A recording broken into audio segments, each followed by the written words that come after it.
पढ़े हैं सबने, रिवाइज किया था सबने verbs?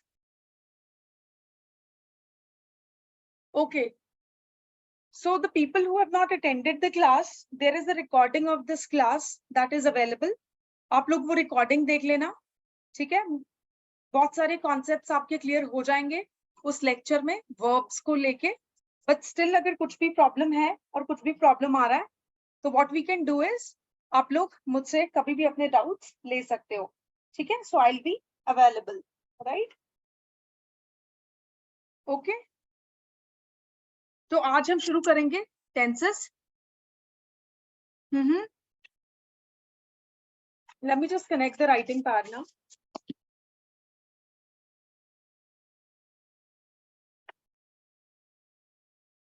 Tenses most of the students ने पढ़ा होगा पहले भी, पर अगर नहीं भी पढ़ा है तो भी कोई प्रॉब्लम नहीं है।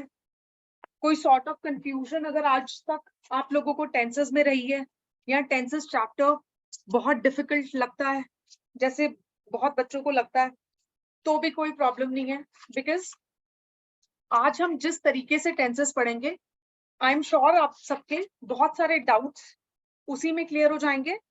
बट उसके लिए आपको करना क्या होगा, जितना भी मैं अभी पढ़ा रही हूँ आपको लेक्चर में, उतना आपको अच्छे से पढ़ना होगा। एक तो मेरे साथ साथ अभी लेक्चर में आप अच्छे से पढ़ोगे, ठीक है? I will make you revise also. और उसके अलावा आप क्या करोगे, नोट्स जो मैंने आपके साथ शेयर किए हैं उनसे भी डेफिनेटली पढ़ोगे आप, ठीक है? तो दोनों चीजों से पढ़ोगे और इसको रोज का रोज रिवाइज करना। आज जो हम पढ़ेंगे कल आप सब इसको पढ़ के आएंगे, तभी हम नेक्स्ट क्लास करेंगे।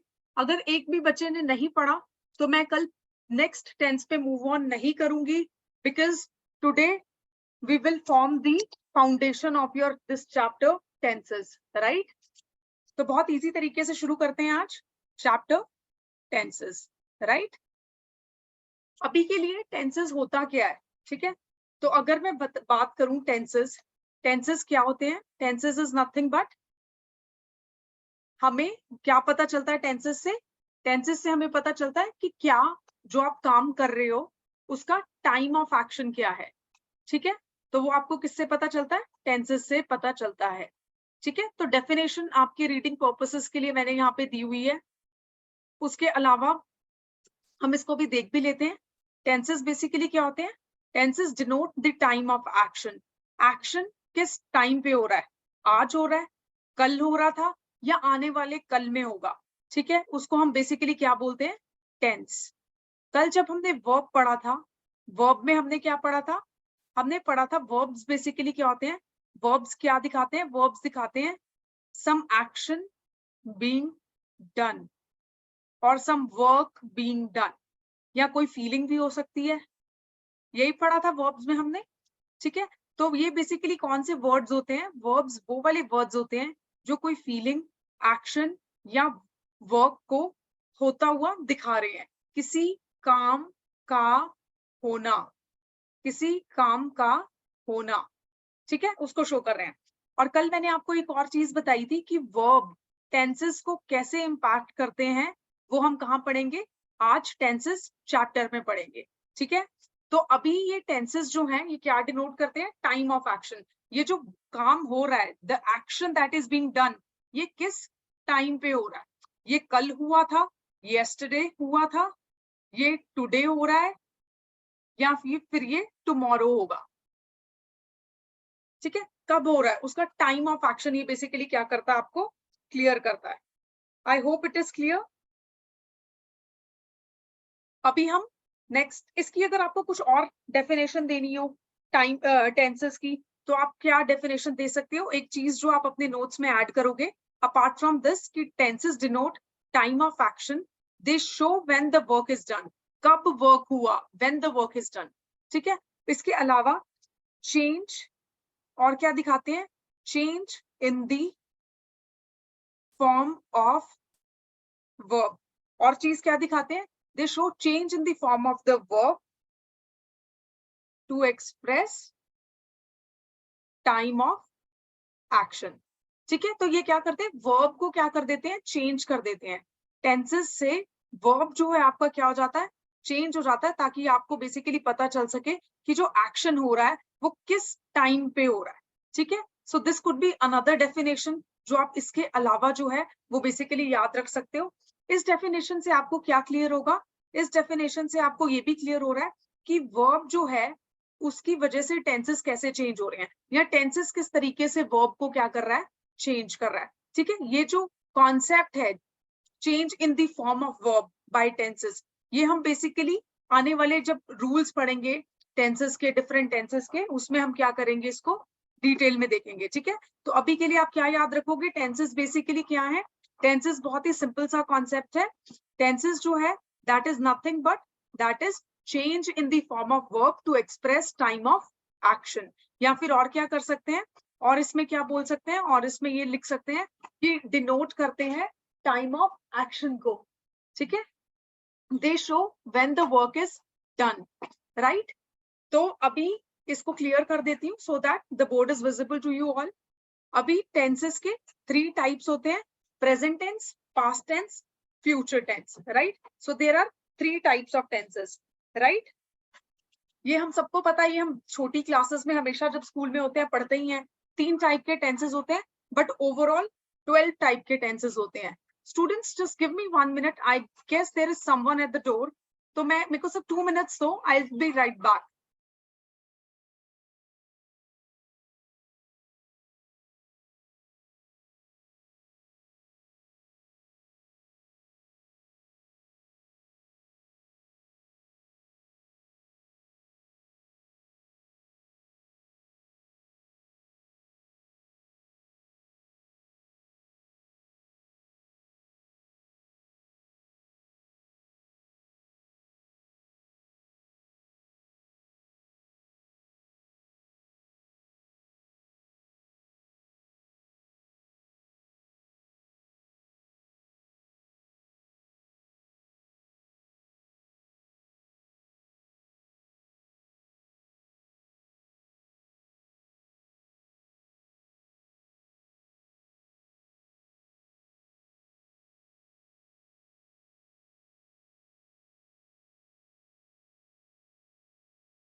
Hello, is the audio clear now?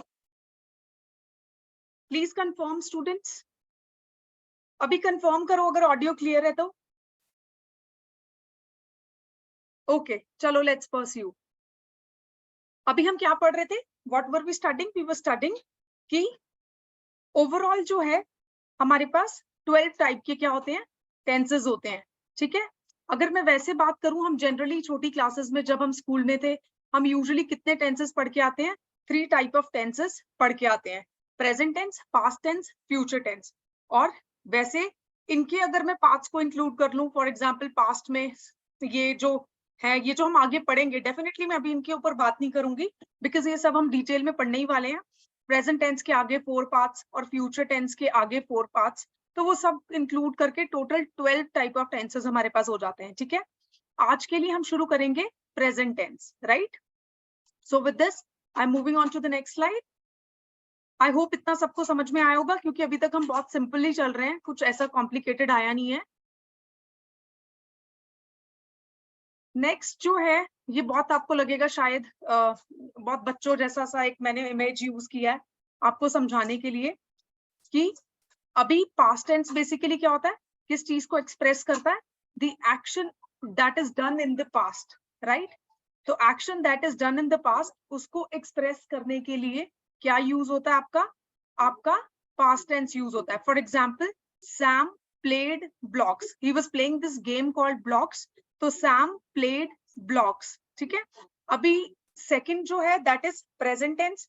Present tense जो है वो प्रेजेंट टाइम में जो एक्शन हो रहा है, आज के टाइम में या एवरीडे में जो एक्शन हो रहा है, उसको एक्सप्रेस करने के लिए जो हम यूज करते हैं that is present tense. For example the children play, या फिर ऐसे भी हो सकता था the children are playing, the children are playing, right. उसके बाद आने वाले कल में जो एक्शन होगा, इन फ्यूचर जो एक्शन होगा, उसको एक्सप्रेस करने के लिए हम यूज करते हैं future tense, right. I hope it is clear to everyone कि हम कौन से टेंसेस को कब यूज करते हैं। आई होप ये सबको क्लियर है। अभी फ्यूचर टेंस, पास्ट टेंस सबको समझ आया होगा, प्रेजेंट टेंस भी सबको समझ आया होगा, और फ्यूचर टेंस की डेफिनेशंस भी सबको समझ आ गई होंगी, ठीक है। तो प्रेजेंट टेंस बेसिकली क्या होता है, आज में जो भी बात हो रही है, प्रेजेंट में जो भी बात हो रही है, आज या प्रेजेंट में। पास्ट जो है वो किस चीज को एक्सप्रेस करेगा, यस्टरडे में आपने जो भी काम किया या जो भी बात हो रही है उसको। और फ्यूचर किस चीज को एक्सप्रेस करता है, फ्यूचर टेंस, जो आप टुमारो काम करोगे, टुमारो जो आप काम करोगे उसको एक्सप्रेस करता है आपका फ्यूचर टेंस, ठीक है। बहुत सिंपल है, और ये सिंपल सिंपल इमेजेस इसलिए यूज की गई हैं ताकि आपके कॉन्सेप्ट्स को क्लियर किया जा सके। I know you guys are big, but then we have to start it from the basic only, right.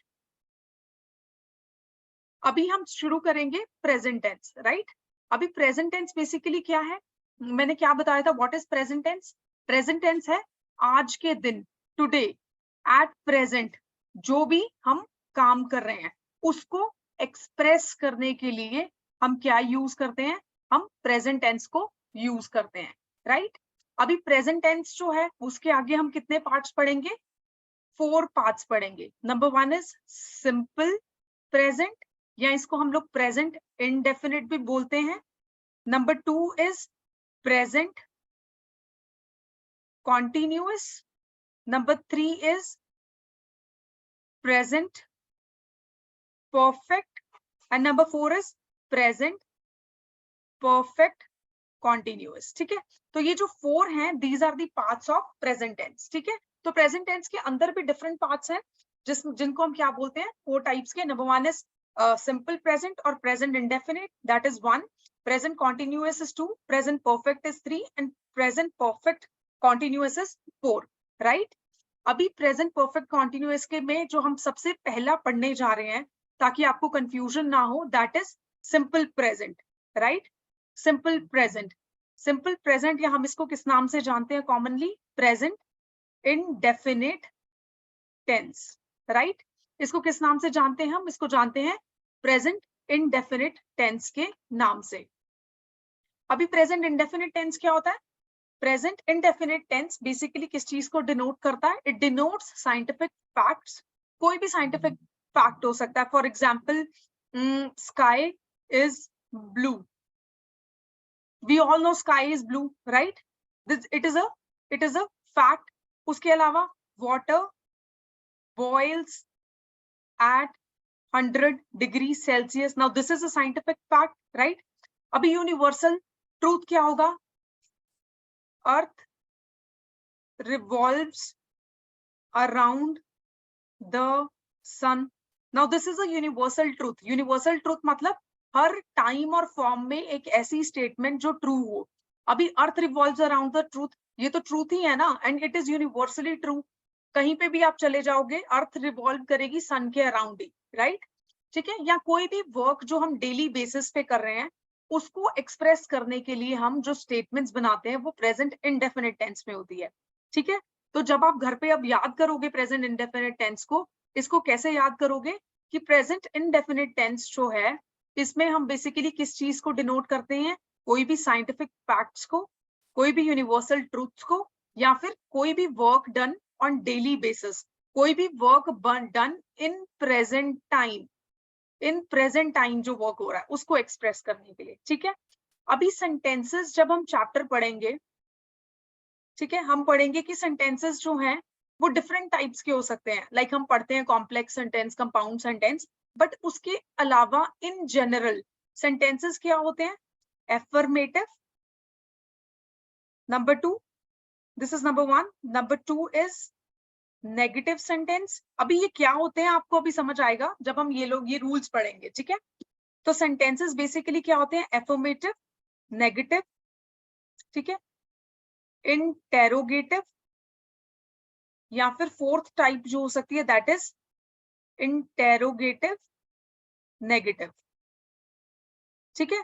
These are the 4 types of sentences that are there, right. अभी एफर्मेटिव सेंटेंस क्या होगा, कोई भी normal sentence, for example earth revolves around the sun, it is affirmative, right. She writes a letter is affirmative, कुछ भी sentence, normal sentence, positive sentence, ठीक है, that is affirmative. Negative क्या होगा, अगर मैं कहूं अर्थ डज नॉट, नॉट जहां पे लग गया, नो जहां पे लग गया, नेगेटिव जहां पे लग गया, वहां पे earth does not revolve around sun,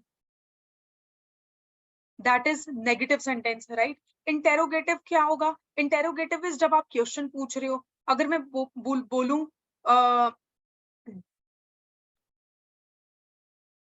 does अर्थ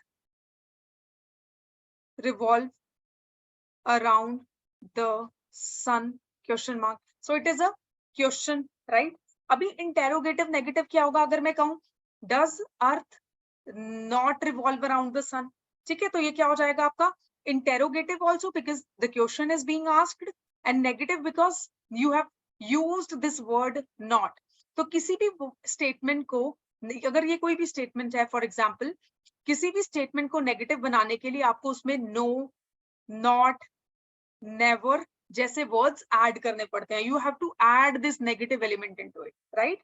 तो उसको हम बेसिकली क्या बोलते हैं, उसको हम बेसिकली क्या बोलते हैं, नेगेटिव सेंटेंस। आई होप इतना अभी तक जो हमने पढ़ा वो सबको क्लियर होगा। Please give a thumbs up so that I can move on to the rules, क्योंकि रूल्स अभी आपको शायद थोड़े से कॉम्प्लेक्स लगे, बट जितना अभी हमने पढ़ा है अगर उतना आपको समझ में आ गया है तो डेफिनेटली हम लोग उसको इजीली कर पाएंगे। अभी जो भी स्टूडेंट्स लाइव देख रहे हैं प्लीज वो लोग थम्स अप भेजिए अगर इतना आपको समझ में आया है, तो जितना अभी तक हमने पढ़ा है।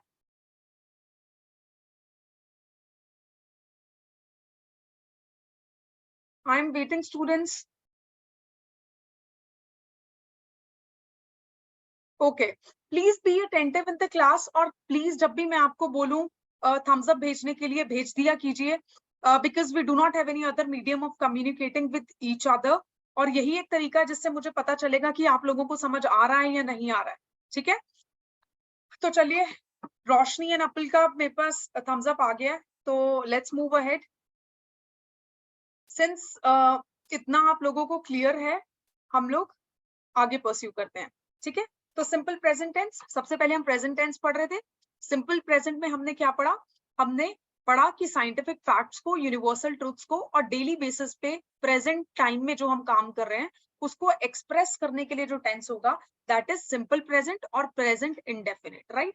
सेंटेंसेस मैंने आपको बताए हैं कितने टाइप्स के होते हैं। अभी हम फर्स्ट सेंटेंस यानी कि एफर्मेटिव, प्रेजेंट इंडेफिनिट में एफर्मेटिव सेंटेंसेस पर क्या रूल्स फॉलो होंगे उसको देखते हैं, ठीक है। तो प्रेजेंट इंडेफिनिट में एफर्मेटिव सेंटेंसेस कैसे और किन रूल्स को यूज करके फॉर्म होंगे हम वो देखेंगे, ठीक है। अभी एफर्मेटिव सेंटेंसेस फॉर्म करने के लिए, सब for example this is a sentence, आपको क्या चाहिए होगा, सेंटेंस यूजुअली कैसे फॉर्म होता है, सब्जेक्ट चाहिए होता है, वर्ब चाहिए होता है और ऑब्जेक्ट चाहिए होता है, ठीक है। तो यहाँ पे भी हमें ये 3 चीजें चाहिए होंगी, सब्जेक्ट, वर्ब या फिर ऑब्जेक्ट, ठीक है। सब्जेक्ट चाहिए होगा, या तो वर्ब चाहिए होगा या ऑब्जेक्ट चाहिए होगा। अभी अगर सब्जेक्ट क्या होगा देखते हैं, अभी नेक्स्ट जब स्टेटमेंट्स हम एग्जांपल्स करेंगे आपको बेटर समझ आएगा, अभी सिर्फ आप रूल समझने पे फोकस करो। तो जो रूल है that is nothing but that is subject plus verb plus object. तो बेसिक स्ट्रक्चर किसी भी सेंटेंस का यही होगा हमेशा, लेकिन जब सिंपल प्रेजेंट या प्रेजेंट इंडेफिनिट में आप एफर्मेटिव सेंटेंस बनाओगे उसमें वर्ब चेंज होगा, ठीक है। कैसे वर्ब चेंज होगा, depending upon the subject change होगा, और चेंज होके क्या होगा, या तो V1 की फॉर्म में होगा या फिर V5 की फॉर्म में होगा। अब कल हम जब वर्ब्स की फॉर्म पढ़ रहे थे तो हमने पढ़ा था V1 है, V2 है, V3 है, V4 है एंड V5 है, यही पढ़ा था हमने, ठीक है। V1 की फॉर्म बेसिकली क्या थी, फॉर एग्जाम्पल एक वर्ड है प्ले, ठीक है, तो बेसिक वर्ड रूट वर्ब जो था दैट इज V1, और V5 की फॉर्म बेसिकली क्या थी, फॉर एग्जाम्पल यहाँ पे क्लियरली लिख देती हूँ प्ले, और V5 की फॉर्म बेसिकली क्या थी, जब E या ES ऐड हो जाता है वो V5 बन जाता है। तो इसको V1 की फॉर्म से मुझे अगर V5 की फॉर्म में कन्वर्ट करना हो तो मैं क्या लिखूंगी, प्लेस। तो ये क्या बन गई V1 से V5 की फॉर्म, राइट। मैंने आपको कल क्या बताया था, V1 is what, V1 is plural. जब भी आपका सब्जेक्ट जो होगा वो, जब भी आपका सब्जेक्ट जो होगा वो प्लूरल होगा तो आप V1 की फॉर्म यूज करोगे, और सिंगुलर जब होगा तो आप V5 की फॉर्म यूज करोगे, राइट। एक्चुअली आपको एक चीज समझनी पड़ेगी जो कि बहुत इंटरेस्टिंग है, and this is one of the rules जो आप याद रखोगे टेंसेस में। अगर सब्जेक्ट, जो सब्जेक्ट आपको स्टेटमेंट में दिया हुआ है, अगर वो सिंगुलर है तो जो वर्ब आप यूज करोगे वो आप सिंगुलर यूज करोगे, ठीक है। फॉर एग्जाम्पल मैं बोलती हूँ ही प्लेज क्रिकेट। अभी ये ही जो है, he is one particular person, he जो है एक पर्टिकुलर पर्सन है, तो इसके साथ मैंने कौन सी फॉर्म यूज की, सिंगुलर फॉर्म यूज की, plays. Don't get confused with this S, क्योंकि जो V5 की फॉर्म है स्टूडेंट्स, ये जो V5 की फॉर्म है, ये वाली जो V5 की फॉर्म है, दिस इज सिंगुलर। कल भी हमने ये पढ़ा था, this is singular, and V1 की फॉर्म जो है दिस इज प्लूरल। और ये सिंगुलर यूज करोगे आप सेंटेंस में या प्लूरल, ये किस चीज पे डिपेंड करेगा, सब्जेक्ट पे, ठीक है। इसको एक बार और रिपीट करती हूँ बोर्ड को क्लियर करके, अभी सब लोग ध्यान से दोबारा से समझना। हम लोग नॉर्मल सेंटेंस फॉर्मेशन कैसे करते हैं, subject plus verb plus object, ठीक है। अभी ये जो वर्ब होता है किसके ऊपर डिपेंड करता है, सब्जेक्ट के ऊपर डिपेंड करता है, ठीक है। अब कल जब हम वर्ब पढ़ रहे थे तो हमने टोटल 5 फॉर्म्स पढ़ी थी, V1, V2, V3, V4 and V5, ठीक है। अभी सिंस हम V1 और V5 की बात कर रहे हैं तो हम इसी के बारे में डिस्कस करेंगे, ठीक है। V1 की फॉर्म हमने कल क्या पढ़ी थी और V5 की फॉर्म हमने कल क्या पढ़ी थी। हमने पढ़ा था जो V1 की फॉर्म है दैट इज रूट वर्ब, मतलब मेन वर्ब, जैसा एक्चुअली वर्ड डिक्शनरी में होता है मीनिंग देखते हुए, वो फॉर्म, ठीक है। फॉर एग्जाम्पल प्ले, अभी यहाँ पे जो प्ले है दैट इज V1, और अगर मैं इसके साथ E या ES ऐड करूंगी तो ये क्या बन जाएगी, क्या बन जाएगा, ये बन जाएगा प्लेस, ठीक है। अब ये जो V5 है this is used when the subject is singular, and this is used when the subject is plural, ठीक है। तो जो V1 V5 है वो सिंगुलर के साथ जाएगा और V1 जो है वो प्लूरल के साथ जाएगा। पहले तो आप ये कंफ्यूजन क्लियर कर लो, ठीक है। इसको मैं अभी रब नहीं करूंगी, इसको आपको कहीं लिखना है तो आप लिख भी सकते हो, ठीक है। Once this confusion is cleared, आप लोग ये रूल पे कंफ्यूज नहीं होंगे, ठीक है। तो अभी नॉर्मल जो सेंटेंस है वो इस तरीके से स्ट्रक्चरिंग की जाती है, subject plus verb plus object, ठीक है। अभी एफर्मेटिव सेंटेंसेस जब हम प्रेजेंट इनडेफिनिट में बनाएंगे तो रूल क्या लगेगा, या सबसे पहले आपको स्टेटमेंट में सब्जेक्ट डालना होगा, ठीक है। सब्जेक्ट पक्का आएगा, वर्ब आएगा और ऑब्जेक्ट आएगा। बस डिफरेंस क्या होगा इसमें, इसमें नॉर्मल सेंटेंस से डिफरेंट ये होगा कि आप वर्ब की या तो V1 फॉर्म यूज करोगे या V5 फॉर्म यूज करोगे। और आपको कैसे पता चलेगा कि वर्ब की V1 फॉर्म यूज करनी है या V5, वो इस सब्जेक्ट के ऊपर डिपेंड करेगा। ये जो सब्जेक्ट है अगर ये सिंगुलर है, मतलब कोई एक पर्सन है, फॉर एग्जाम्पल यहाँ पे ही प्लेज फुटबॉल, अब ही तो एक ही पर्सन है ना, ये क्या बता रहा है कि कोई वन बॉय होगा जो फुटबॉल खेल रहा होगा, तो ही जो है वो वन पर्सन है, दैट मीन्स यहाँ पे सब्जेक्ट जो है वो क्या है, सिंगुलर। तो इसके साथ मैंने कौन सी फॉर्म यूज की, V5 फॉर्म यूज की विच इज सिंगुलर, ठीक है। तो यहाँ पे V5 फॉर्म यूज की क्योंकि सब्जेक्ट जो था वो क्या था, सिंगुलर। तो वर्ब की आप कौन सी फॉर्म यूज करोगे, V1 यूज करोगे या V5 यूज करोगे, वो डिपेंड करेगा सब्जेक्ट के ऊपर, ठीक है। इसके कुछ एग्जाम्पल्स देखते हैं, बट एग्जाम्पल्स देखने से पहले आप ये चीज समझ लेना, ये जो छोटे छोटे मैंने इसमें ब्रैकेट्स में ये लिखे हुए हैं, this is just for your general understanding, ताकि इन लेक्चर्स के बाद भी कभी आप खुद से रिवाइज करो तो आपको प्रॉब्लम ना हो, ठीक है। तो generally no helping verb is used. अब कल जब हम लोग वर्ब्स पढ़ रहे थे, ठीक है, कल हम लोग जब वर्ब्स पढ़ रहे थे तो हमने पढ़ा था कि दो टाइप के वर्ब होते हैं, main verb and auxiliary verb. और ऑक्सिलरी वर्ब को हम हेल्पिंग वर्ब भी बोलते हैं, ठीक है। हेल्पिंग वर्ब कौन से थे? जो मेन वर्ब को बेसिकली क्या कर रहे थे? सपोर्ट कर रहे थे। For example, he is driving car. अभी यहाँ पे मेन काम क्या हो रहा है? ड्राइविंग ना, तो ड्राइविंग आपका क्या हो जाएगा? Main verb. और यहाँ पे इज जो है ये क्या हो जाएगा आपका? Helping verb. तो इज, एम, आर, ये सब जो है आपके बेसिकली क्या है? हेल्पिंग वर्ब्स होते हैं, ठीक है। ये ऑलरेडी हम लोग डिस्कस कर चुके हैं कल के लेक्चर में। जिन्होंने नहीं देखा है प्लीज वो कल का लेक्चर को रेफर करें, लेक्चर नंबर 10 को रेफर करें, ठीक है। अभी के लिए आप ये समझो, जब हम प्रेजेंट इनडेफिनिट में, जब हम प्रेजेंट इनडेफिनिट टेंस में एफर्मेटिव सेंटेंस बनाते हैं तो आप सब्जेक्ट यूज करते हो, वर्ब की V1 या V5 की फॉर्म यूज करोगे डिपेंडिंग अपॉन दी सब्जेक्ट, और ऑब्जेक्ट यूज करोगे। हेल्पिंग वर्ब कोई भी यूज नहीं होगा। That means is, am, are जैसे जो वर्ड्स हैं वो यूज नहीं होंगे, ठीक है। और जो सब्जेक्ट है अगर सिंगुलर है, फॉर एग्जाम्पल अगर सब्जेक्ट में ही, शी, इट या किसी का नाम दिया हुआ है, प्रॉपर नाउन दिया हुआ है, तो आप V5 की फॉर्म यूज करोगे। और V5 की फॉर्म हमने क्या पढ़ी थी? ES या E वाली, सॉरी S या ES वाली फॉर्म, ये वाली फॉर्म आप यूज करोगे। For example play. और V5 की फॉर्म कौन सी फॉर्म है? दिस इज सिंगुलर फॉर्म, ठीक है। तो ये आप याद रखोगे, V5 की फॉर्म इज सिंगुलर फॉर्म। अगर आप इसको, आपको याद रखने में डिफिकल्टी हो रही है तो एक ट्रिक जो मैंने बनाई थी याद रखने के लिए, वो क्या थी? फॉर एग्जाम्पल हम लोग V5 कैसे लिखते हैं? ऐसे लिखते हैं ना। तो 5 जो है कुछ कुछ S की तरह नहीं है, ये देखो 5 is somewhat similar to S ना, ऐसे S लिखते हैं और ऐसे 5। तो यहाँ से याद रखोगे that 5, since 5 is similar to S, तो V5 कौन सी फॉर्म हो जाएगी? सिंगुलर फॉर्म हो जाएगी। हो गया याद, ठीक है। तो ये छोटी सी ट्रिक है जिसको याद रखने के बाद आपको एटलीस्ट इन वर्ब्स में कंफ्यूजन नहीं होगी, ठीक है। आई होप आपको ये क्लियर हो गया होगा कि अगर सब्जेक्ट जो है आपका सिंगुलर है तो आप V5 की फॉर्म यूज करोगे, और अगर सब्जेक्ट प्लूरल है तो आप V1 की फॉर्म यूज करोगे। और V1 की फॉर्म कौन सी थी? Root verb.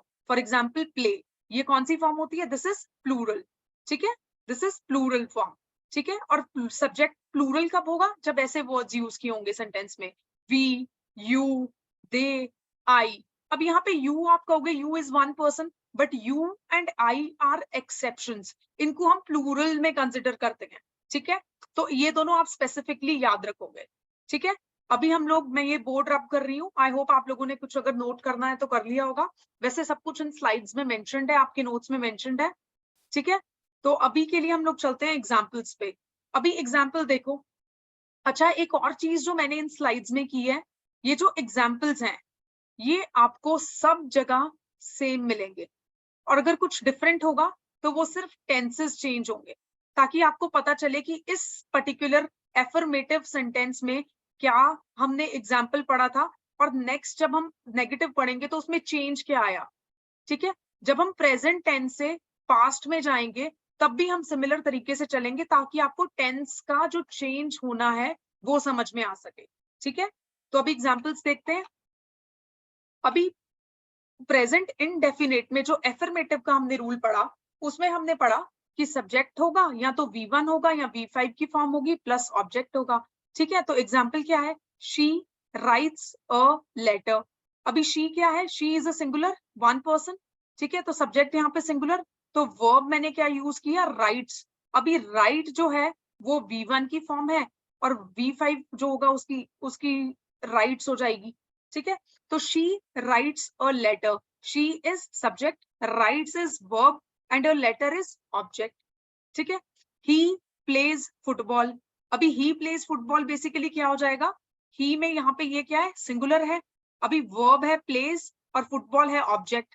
plays जो है that is verb, किसके ऊपर डिपेंड करता है? सब्जेक्ट के ऊपर। सब्जेक्ट जो है that is he is singular, subject यहाँ पे क्या है? सिंगुलर है। तो वर्ब की फॉर्म मैंने कौन सी यूज की? V5, ठीक है। आई नो यू, ठीक है। I know you is one of the exceptions. I के साथ आप हमेशा क्या यूज करोगे? यहाँ पे देखो आई के साथ सब्जेक्ट जब प्लूरल है तो V1 की फॉर्म, तो यहाँ पे मैंने नोज यूज नहीं किया है, नोज गलत हो जाएगा, तो यहाँ पे मैंने क्या यूज किया है, आई नो यू, राइट।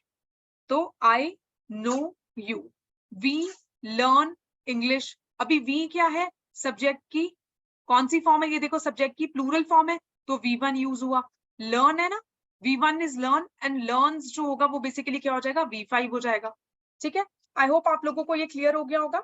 ठीक है, तो एफर्मेटिव सेंटेंसेस का बहुत सिंपल रूल था, क्या, सब्जेक्ट प्लस V1 और V5 एंड ऑब्जेक्ट। अभी कौन सा वर्ब यूज करना है, दोनों में से किसके ऊपर डिपेंड करेगा, सब्जेक्ट के ऊपर। सब्जेक्ट सिंगुलर है तो हम क्या यूज करेंगे, हम लोग यूज करेंगे V5, और अगर प्लूरल है तो हम लोग क्या यूज करेंगे, V1। ठीक है, I hope this is clear to everyone. अभी मेरे को जल्दी से थम्स अप भेजो अगर एफर्मेटिव क्लियर हुआ है तो, उसके बाद हम लोग नेक्स्ट चलेंगे नेगेटिव पे। सी अगर एफर्मेटिव क्लियर हो गया तो आगे बहुत सिंपल है, कुछ भी नहीं है, बहुत इजीली समझ आ जाएगा। Send the thumbs up. Okay other people,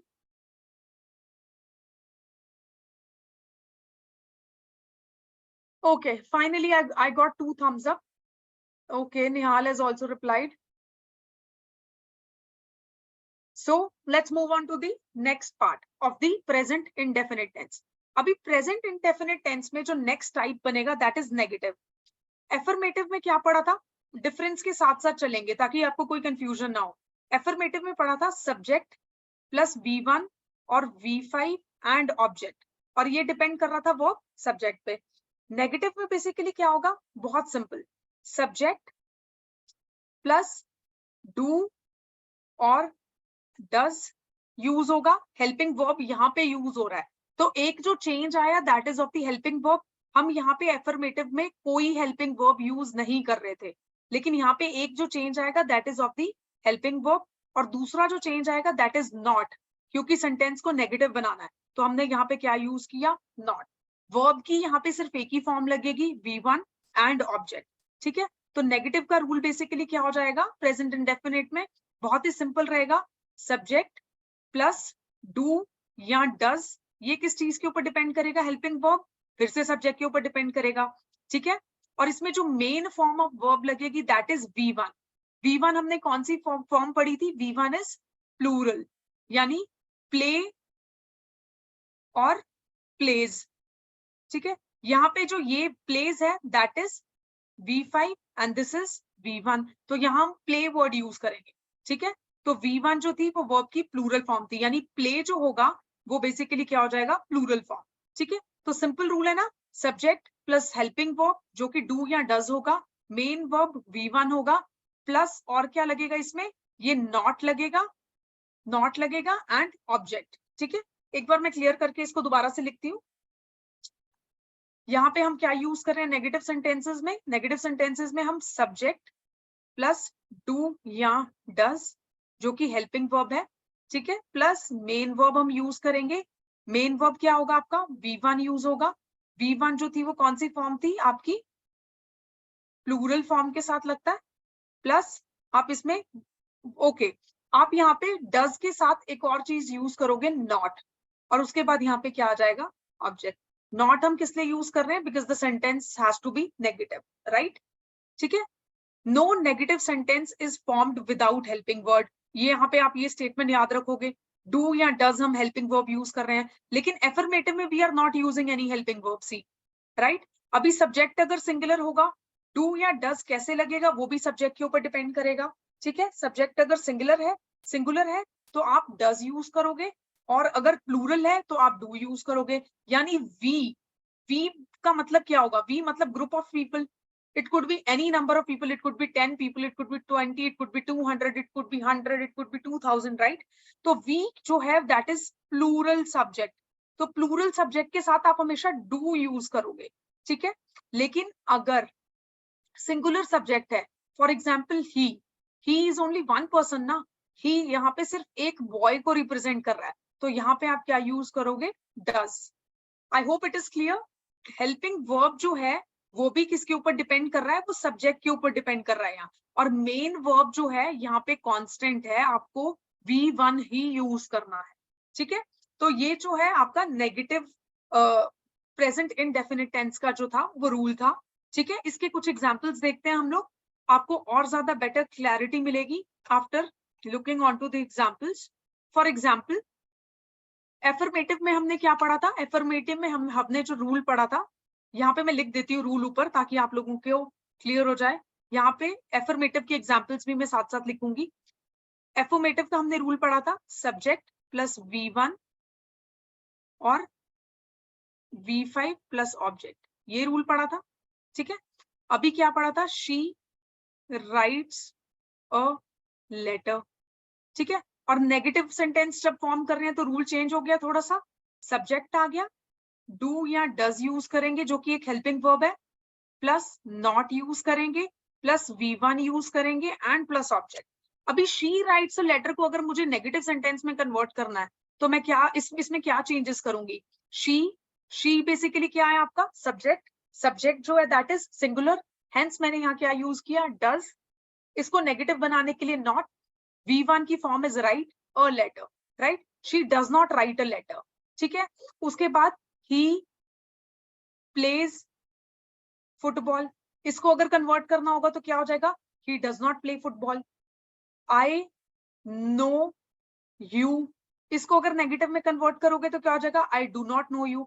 अब आई के साथ मैंने डू क्यों लगाया, क्योंकि आई एंड यू को हम बेसिकली कैसे सब्जेक्ट्स मानते हैं, प्लूरल सब्जेक्ट्स, इनके साथ हम हमेशा डू यूज करेंगे as a helping verb, right.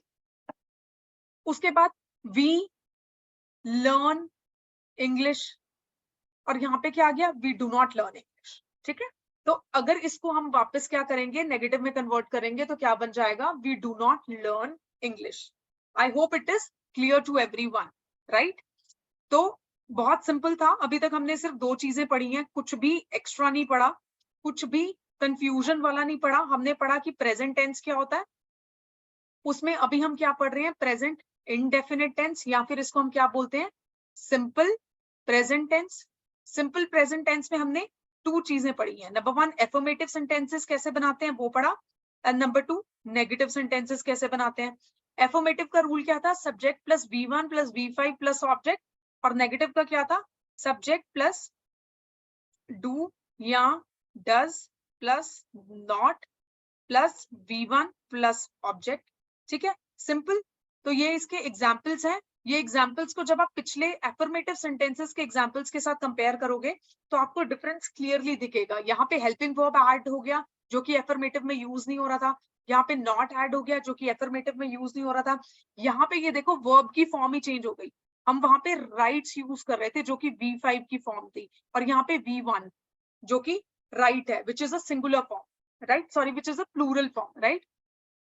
तो ये जो है वो बेसिकली क्या आ जाएगा आपका नेगेटिव सेंटेंसेस का बेसिकली क्या हो जाएगा, एग्जाम्पल हो जाएगा। ठीक है, अभी हम नेक्स्ट पे चलते हैं, नेक्स्ट इज इंटेरोगेटिव।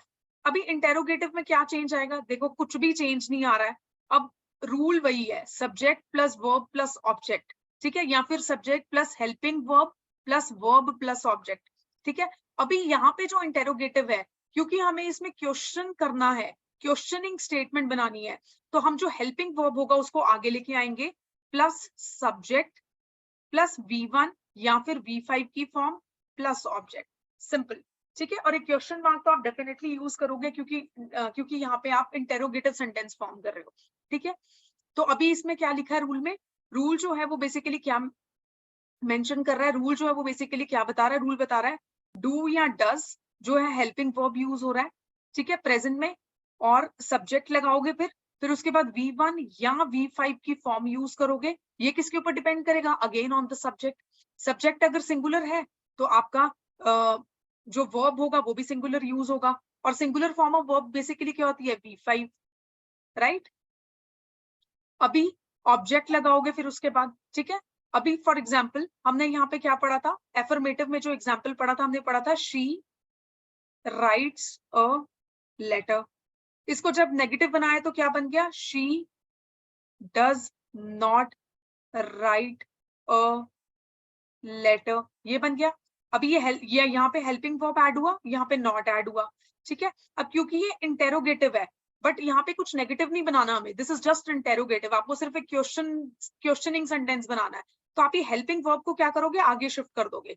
तो कहाँ शिफ्ट किया इसको मैंने, आगे, डज, उसके बाद सब्जेक्ट शी, उसके बाद V1 की फॉर्म, बिकॉज शी जो है आपका सिंगुलर है, ठीक है, शी राइट अ लेटर, तो does she write a letter जो है वो करेक्ट इंटेरोगेटिव सेंटेंस यहाँ पे फॉर्म होगा, ठीक है। तो शी राइट अ लेटर को अगर आपको इंटेरोगेटिव में कन्वर्ट करना है तो सबसे पहले आप हेल्पिंग वर्ब लगाओगे, प्लस उसके बाद आप सब्जेक्ट लगाओगे, देन V1 या V5 की फॉर्म यूज करोगे, ठीक है, दोनों में से कोई भी एक, depending upon the subject, plus आप क्या यूज करोगे, object and a question mark, right. I hope it is clear. अभी कुछ एग्जांपल्स देख लेते हैं। देखो, बहुत सिंपल सी स्टेटमेंट थी। एफर्मेटिव में क्या था, एफर्मेटिव में था शी राइट्स अ लेटर, अभी क्या हो गया, does she writes a letter. उसके बाद सेकंड जो है वो बेसिकली क्या था, ही प्लेज फुटबॉल, यहाँ क्या बन गया, डज ही प्ले फुटबॉल, ठीक है। उसके बाद थर्ड जो एग्जांपल था that was I know you, यहाँ क्या बन गया, do I know you. We we learn English, we learn English, उसके बाद यहाँ क्या बन गया, डू वी लर्न इंग्लिश, ठीक है। ये करेक्शन कर लेना, ये बाय चांस बाय मिस्टेक यहाँ पे नो वर्ड एक्स्ट्रा ऐड हो गया, डू वी लर्न इंग्लिश, ठीक है। I hope this is clear. तो अभी तक हमने 3 रूल्स पढ़े, इनको दोबारा रिवाइज करा देती हूँ। एफर्मेटिव में सब्जेक्ट प्लस V1 और V5 प्लस ऑब्जेक्ट, किसके ऊपर डिपेंड करेगा, वर्ब, सब्जेक्ट पे। नेगेटिव में क्या पढ़ाया, सब्जेक्ट प्लस सब्जेक्ट पढ़ा हमने, प्लस हेल्पिंग वर्ब लगेगा, मेन वर्ब लगेगा, मेन वर्ब में वही V1 या V5 में से आप यूज करोगे कुछ भी एक, और नॉट यूज करोगे, प्लस यहाँ पे आप बेसिकली क्या लगाओगे, आप यहाँ पे ऑब्जेक्ट लगाओगे, ठीक है, ऑब्जेक्ट लगाओगे। उसके बाद नेक्स्ट हमने क्या पढ़ा, इंटेरोगेटिव सेंटेंस। इंटेरोगेटिव सेंटेंस में बेसिकली क्या आ जाएगा, हेल्पिंग वर्ब आगे आ जाएगा, यहाँ मेंशन्ड भी है देखो ब्रैकेट्स में, helping verb come before the subject, ठीक है। तो हेल्पिंग वर्ब आ गया, प्लस उसके बाद सब्जेक्ट आएगा, प्लस उसके बाद आप क्या लगाओगे, मेन वर्ब लगाओगे। मेन वर्ब क्या यूज करोगे, V1 या V5, किसके ऊपर डिपेंड करेगा, सब्जेक्ट के ऊपर डिपेंड करेगा, प्लस ऑब्जेक्ट, ठीक है। और इंटेरोगेटिव नेगेटिव में क्या होगा, यही स्ट्रक्चर यूज होगा इंटेरोगेटिव वाला, बस एक डिफरेंस आएगा, सब्जेक्ट के बाद आपको नॉट लगाना होगा, क्योंकि हमें सब्जेक्ट को क्या बनाना है, negative. I hope it is clear to everyone. Interrogative negative में एक चेंज क्या आया है, यही सेम रूल रहेगा, हेल्पिंग वर्ब प्लस सब्जेक्ट, बस सब्जेक्ट के पास एक बाद जो एक चीज ऐड होगी, वो क्या चीज ऐड होगी आपकी, यहाँ पे सब्जेक्ट के बाद आप नॉट ऐड करोगे, ठीक है, और उसके बाद आगे सेम ही रहेगा, plus main verb and object, ठीक है। तो इसको दोबारा से देख लेते हैं एक बार, इंटेरोगेटिव नेगेटिव को। इंटेरोगेटिव नेगेटिव में आप हेल्पिंग वर्ब आप आगे लेके आए, सब्जेक्ट, एक चीज जो यहाँ से इंटेरोगेटिव में डिफरेंट है, यहाँ पे हम नॉट नहीं यूज कर रहे हैं, since this is interrogative negative, यहाँ पे हमने सब्जेक्ट के बाद नॉट ऐड किया है, ठीक है। हेल्पिंग वर्ब पहले आ गया है सब्जेक्ट से, और जो नॉट है वो सब्जेक्ट के बाद आ गया है, ठीक है। V1 या फिर V5 की फॉर्म यूज होगी, V1 जो है या V5 किसके ऊपर डिपेंड करेगा, फिर से सब्जेक्ट के ऊपर एंड ऑब्जेक्ट, ठीक है। यहाँ पे भी हेल्पिंग वर्ब जो है वो सब्जेक्ट से पहले आ रहा है, ठीक है, एंड नॉट जो है वो सब्जेक्ट के बाद आ रहा है, ठीक है। अब इसको देखते हैं कैसे कन्वर्ट करना है। फॉर एग्जाम्पल, अभी ये था इंटेरोगेटिव सेंटेंस, ये था, इसका स्ट्रक्चर ये था, does she write a letter. इसको अगर इंटेरोगेटिव नेगेटिव में कन्वर्ट करूंगी तो क्या आ जाएगा, does she not write a letter. तो डज भी वैसे का वैसा, सब्जेक्ट भी वैसे का वैसा, वर्ब भी सेम, एंड एक वर्ड जो ऐड हुआ यहाँ पे वो नॉट हो गया, ठीक है। उसके बाद does he play football, does he not play football, do I know you, do I not know you, do we know, sorry, do we learn English language, do we not learn English, ठीक है। एक ये no please अपने notes में correct करो, ये पता नहीं क्या प्रिंटिंग एरर है, ठीक है, इसको करेक्ट करना, do we learn English, do we not learn English, ठीक है। I hope it is clear to everyone. बहुत सिंपल है, अभी तक हमने प्रेजेंट इनडेफिनिट टेंस जो है वो कंप्लीट किया है, ठीक है। इसको दोबारा से रिवाइज कराऊं या फिर सबको समझ में आ गया है इतना, जल्दी से बताओ मुझे चैट बॉक्स में, ताकि हम फिर प्रेजेंट कॉन्टिन्यूअस टेंस शुरू करें। Just let me know everyone, please be interactive.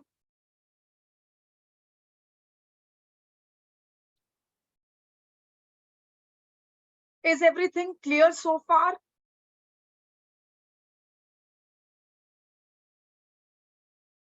कोई कंफ्यूजन है तो पूछ लो, कोई डाउट्स अभी तक? Any doubts?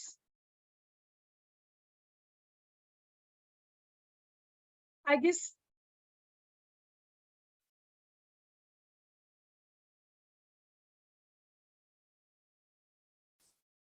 हाँ जी, किसी का ना एक स्टेटमेंट है यहाँ पे, I do not write a letter. I do not write a letter. I'll just take up this. Just give me 1 second. Okay.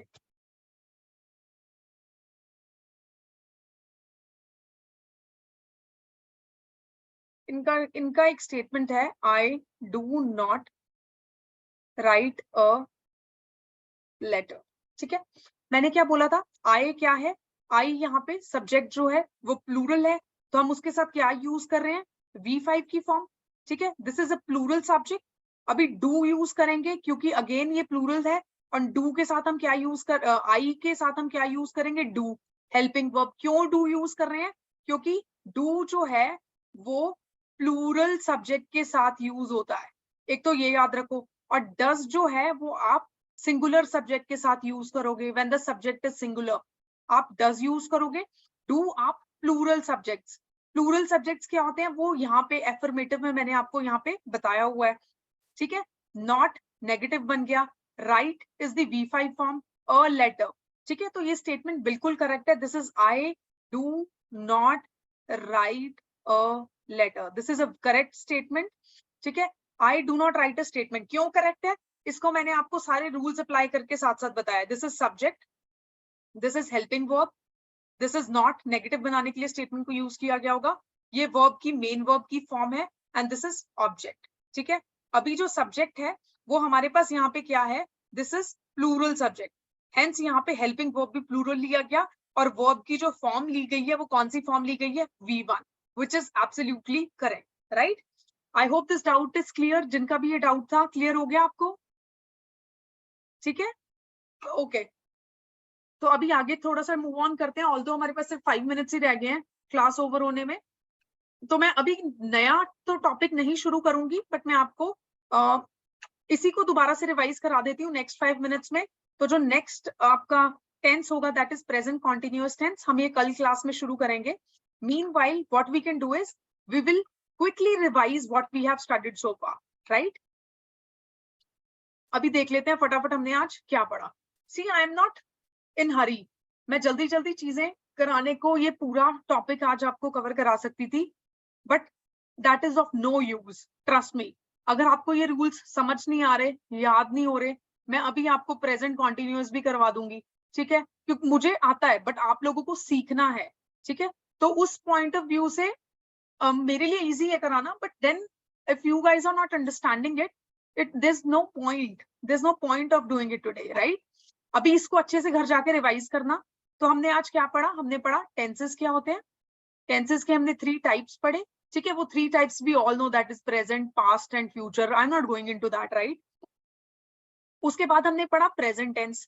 Present tense में हमने बेसिकली क्या पढ़ा, हम अभी पढ़ रहे थे प्रेजेंट इंडेफिनिट. ठीक है, प्रेजेंट इंडेफिनिट को हम सिंपल प्रेजेंट भी बोलते हैं. प्रेजेंट इंडेफिनिट में हमने जो पहला टाइप पढ़ा वो हमने पढ़ा एफर्मेटिव पढ़ा. ठीक है, और एफर्मेटिव का हमने क्या रूल पढ़ा था, बहुत सिंपल सा रूल पढ़ा था, सब्जेक्ट प्लस V1 की फॉर्म, V5 की फॉर्म एंड ऑब्जेक्ट. ठीक है, इसका एक एग्जांपल ले लेते हैं. She writes a letter. Okay, she is the subject, writes is the V5 form and a letter is object. उसके बाद हमने इसका सेकंड देखा नेगेटिव. नेगेटिव में क्या पढ़ा हमने रूल में, नेगेटिव में जो हमने रूल में पढ़ा वो हमने क्या पढ़ा था, हमने पढ़ा था सब्जेक्ट होगा, हेल्पिंग वर्ब आ जाएगा डू या डज, प्लस नॉट आ जाएगा, प्लस फॉर्म जो ऑफ वर्ब जो होगी, अब उसमें आपके पास ऑप्शन नहीं है, V1 ही यूज करना, ये याद रखना. ठीक है, एंड ऑब्जेक्ट. अभी शी राइट्स अ लेटर था, तो यहाँ क्या आ जाएगा, she does not write a letter. ठीक है, तो she does not write a letter. ठीक है, उसके बाद नेक्स्ट हमने क्या पढ़ा, नेक्स्ट हमने पढ़ा इंटेरोगेटिव. इंटेरोगेटिव में बेसिकली क्या रूल पढ़ा था, हेल्पिंग वर्ब आगे आ जाएगा, ठीक है। उसके बाद बेसिकली आप क्या लगाओगे, सब्जेक्ट, सब्जेक्ट के बाद आप क्या यूज करोगे, नॉट, इसके बाद main form of the verb जो कि या तो V1 होगी या V5 प्लस ऑब्जेक्ट। अभी she writes a letter, she does not writes a letter, यहाँ क्या हो जाएगा, does she write a letter, ठीक है। अभी यहाँ पे सब्जेक्ट के ऊपर डिपेंड कर रहा है, ठीक है। उसके बाद इंटेरोगेटिव नेगेटिव पढ़ा, इंटेरोगेटिव नेगेटिव, इंटेरोगेटिव नेगेटिव में हम क्या क्या रूल होगा, सेम यही रूल होगा, ठीक है, कुछ भी चेंज नहीं करना आपको। सॉरी यहाँ पे नॉट नहीं आएगा, this is interrogative negative, interrogative negative नहीं है, ये इंटेरोगेटिव है तो यहाँ पे नॉट नहीं आएगा, ठीक है। आप सिंपल इस तरीके से यूज करोगे। इंटेरोगेटिव नेगेटिव में फिर आप क्या करोगे, helping verb plus subject plus not, not सिर्फ नेगेटिव में लगाना है सेंटेंस में, ये याद रखना, don't do this silly mistake जो अभी मुझसे हुई, ठीक है। उसके बाद मेन वर्ब यूज करोगे जो कि V1 या V5 होगा प्लस ऑब्जेक्ट, ठीक है। तो it is as simple as that. अभी यहाँ पे क्या था, does she write a letter, अभी ये क्या हो जाएगा, does she not write a letter. I hope आपको ये चारों स्टेटमेंट्स में, ये जो अभी हमने 4 स्टेटमेंट्स पढ़ी है, she writes a letter, she does not write a letter जो कि नेगेटिव है, does she write a letter, ठीक है, और उसके बाद does she not a write a letter. Present indefinite की चारों फॉर्म्स क्लियर हो गई होंगी। 4 फॉर्म्स कौन सी, affirmative, negative, interrogative and interrogative negative, ठीक है। अभी आज हमने क्या किया, प्रेजेंट में प्रेजेंट इंडेफिनिट के चारों फॉर्म्स ऑफ स्टेटमेंट्स को, चारों स्टाइल्स को क्या कर दिया, फिनिश किया। अभी कल हम प्रेजेंट कॉन्टिन्यूअस पढ़ेंगे और उसके बाद हम present perfect and present perfect continuous भी कल खत्म कर सकते हैं, लेकिन वो तभी हो पाएगा जब आप लोग जितना मैंने आज पढ़ाया है उन रूल्स को अच्छे से रिवाइज करके आओ, और कुछ कंफ्यूजन्स हैं तो लेके आना कल। तो हम लोग फिर उसके बाद मैं आपसे कल मिलूंगी, ठीक है, आफ्टर दिस क्लास। आज के लिए हम लोग क्लास सिर्फ इतनी ही रखेंगे, ठीक है। तो ये सिंपल प्रेजेंट जितना हमने किया है इसको अच्छे से रिवाइज करके आना। आई विल ट्राई कल मैं प्रेजेंट टेंस जो है वो पूरा खत्म करूं, ठीक है। और कल प्रेजेंट टेंस खत्म करने के बाद परसों हम लोग पास्ट टेंस शुरू करेंगे फिर, ठीक है। और अगर आपको एक भी टेंस अच्छे से समझ आ गया, फॉर एग्जाम्पल प्रेजेंट टेंस भी, तो आपको बाकी सब इजीली समझ आ जाएंगे, क्योंकि आप ये देख पाओगे कि क्या चेंजेस आ रहे हैं जो हम आने वाले टेंसेस पढ़ रहे हैं उनमें, ठीक है। तो इसको अच्छे से कल रिवाइज करके आना, okay. So for now I am winding up the class, I will see you tomorrow. Okay, there is this one person in the group, हमारे पास एक स्टूडेंट है तरम, ये मेरा नंबर मांग रहे हैं। सी तरम, if you are added in the group ना, वो जो व्हाट्सएप ग्रुप है CS मेंटर्स का, उसमें मेरा नंबर है, आप वहां से नंबर लो और you can call me there, right. Actually, this lecture would be going on YouTube, so I'm not putting it here. What you can do is you can take that number from the group or any of your classmates and you can call me up, right? Okay, Taram?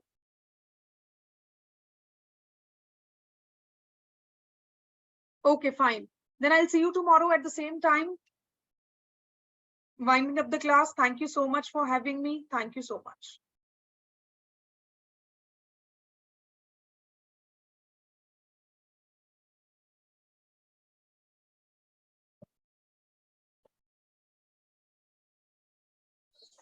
Thank you, ma'am.